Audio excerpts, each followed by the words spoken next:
Hey students, in this video you're going to watch how to solve absolute value equations.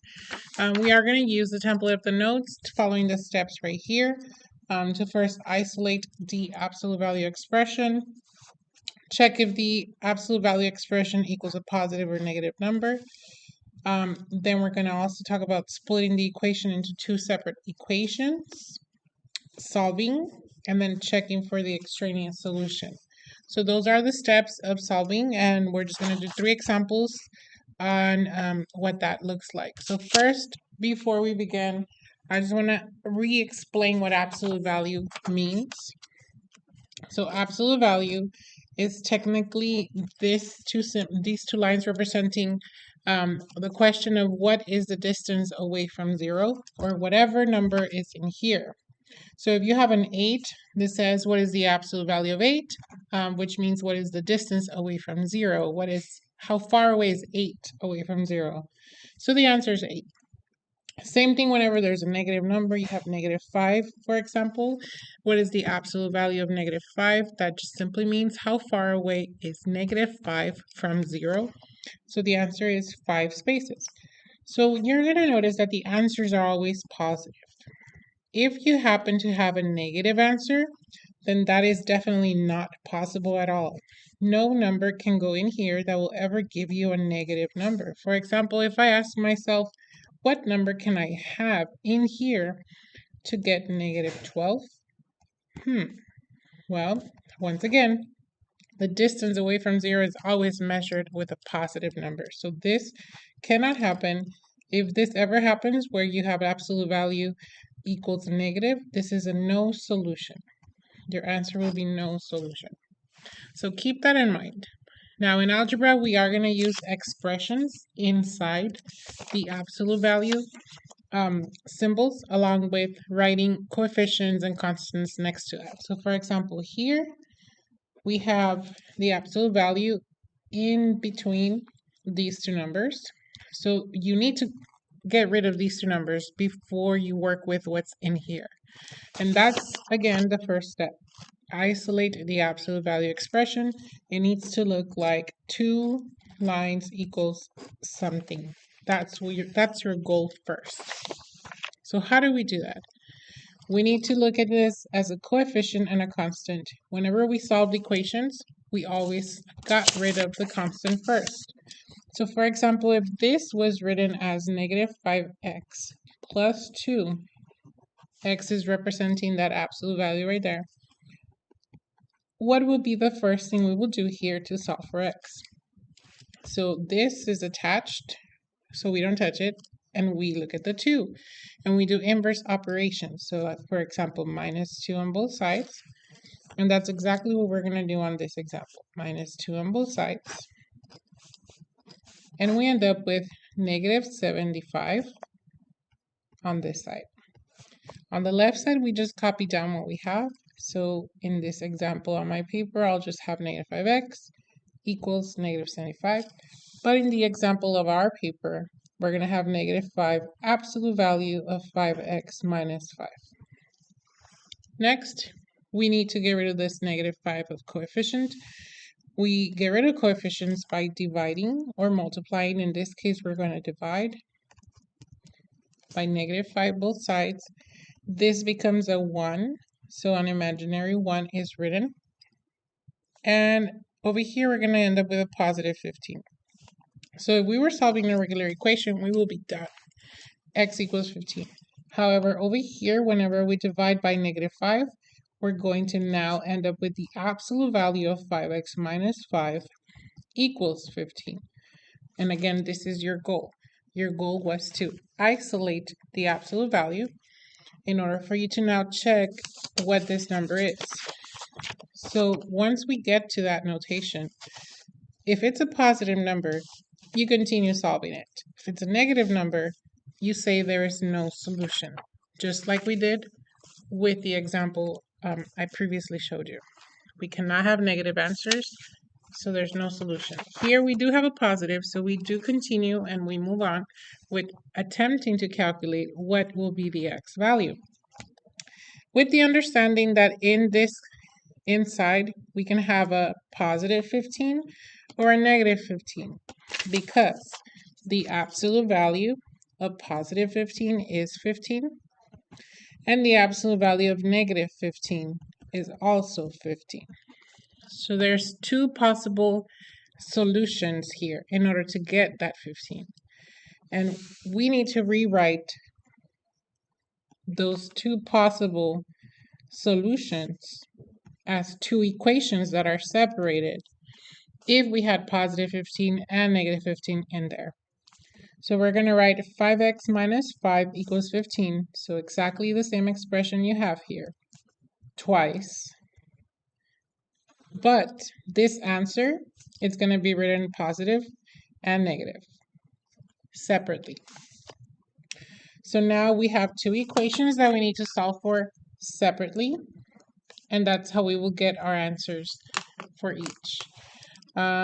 Following PEMDAS and inverse operations, we solve. So plus 5 on both sides. 5x equals 20. And if you notice, you could do also the other equation at the same time. But here you have negative 15 plus 5. So that will give you negative 10. And then divide by 5 on both sides. So x equals 4 and x equals negative 2. So these are your solutions. And I strongly encourage you to do this last step to check for extraneous solutions because sometimes we will have solutions that are calculated. So that's what extraneous solutions are, calculated solutions that when you plug them in, make false statements. So it doesn't make them true.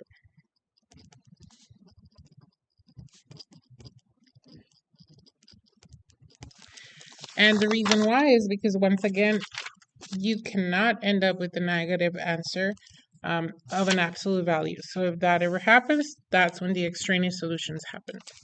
So for example, here, if we plug in a 4 in here, 5 times 4 is 20. 20 minus 5 is 15. Absolute value of 15 is just 15. And then we multiply negative 5 times 15, and that will give you negative 75 plus 2. That will give you that negative 73. So this one checks. Negative 2. If we put a negative 2 in there, that's 5 times negative 2. That's negative 10. Negative 10 minus 5, that's negative 15. Absolute value of negative 15 is positive 15. And then times negative 5 is negative 75. Plus 2, it will be negative 73. So that checks too. If I went too fast, go ahead and rewind or pause the video and check for yourselves. But pretty much, you want to go through that process of checking your answer. All right, next example. So first question is, do we have the absolute value isolated? In this case, you do. So we move on to now rewriting the two equations that we had, like we did up here. Whenever you have the absolute value isolated, you're going to write this answer positive and negative. And then you're going to write the expression inside the absolute value on the left side. Okay, so that creates your two equations that need to be solved separately for the two answers that you need to have. Here we have an equation with variables on both sides. So you need to decide where to move the x's to. Usually the x's are moved to the left side. So I'll show that example. Plus 9 on both sides, just to get rid of that number. 3x equals 8x plus 9. And then now this x needs to go. So we're going to do minus 8x. And then we end up with negative 5x equals 9. To get x by itself, we're going to divide by negative 5 on both sides. And then 9 over negative 5 is your answer. Okay, so let's try the next one. We are going to add 9. And again, there's other ways to solve for this, so no rush on solving it. So we have 3x equals negative 8x plus 9. And we add 8x, 11x equals 9, and then we divide by 11. Okay, so then these two answers are the solutions, but now if we check them by plugging them in, we're gonna check if they're extraneous or not. So the fact that this right side has an x, it's easier to check right away looking at your answers by multiplying a positive 8 times a negative 9/5. That's going to give you a negative answer, which will result in, again, this absolute value with a negative answer cannot happen. So this is no. This is the extraneous solution. Plugging in that negative 9/5 in here will result in a negative answer on the right side, and then that will lead to an extraneous solution. This one, plugging that in there, 9/11 times 8 will result in positive answer. And then when you plug it in on this side, it will just work out. So here, to save you time in the video, I'm just gonna say, yes, this is actually gonna work if you take the time right now to pause it and check.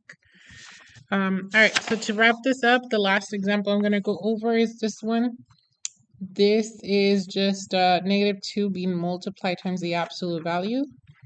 So once again, we're going to get rid of this coefficient by dividing by negative 2 on both sides, which results in absolute value of 4 minus 8x equals negative 6. So once again, absolute value equals a negative number.